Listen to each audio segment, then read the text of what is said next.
We're following breaking news at this hour in Clayton County, where a teenager is dead after being shot by police. I'm Savannah Louie. And I'm Alan Delvin. Clayton County police say the 18-year-old approached one of their officers with a gun. Atlanta News First. Bridget Spencer is live on Chippewa Drive in Rex tonight. Bridget, you just spoke with police. What do they have to say about this incident?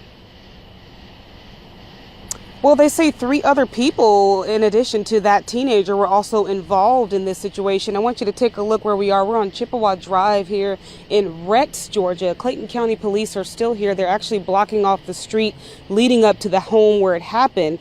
Now, here is how it all started, according to Chief Keith Roberts. Around 4:30 this afternoon, police got a call about that home in the 3200 block on Chippewa. They say the call was actually about suspicious people going into a vacant house. They told the people to get out of that house. That's when one of them came outside, we're told, with a gun in hand.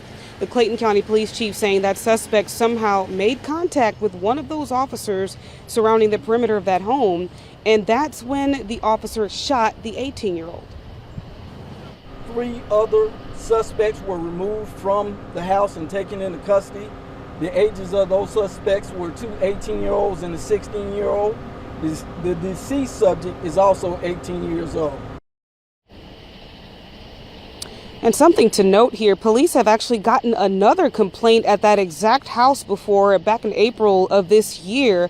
We're told that the weapon was recovered by Clayton County police. Those 3 other people are in their custody. We're still working to learn some more details about who this was, who these people were that were entering this vacant house allegedly. Of course, we're going to share more information as we learn more here. For now, we're live in Rex. Bridget Spencer, Atlanta News First. All right, Bridget, thank you.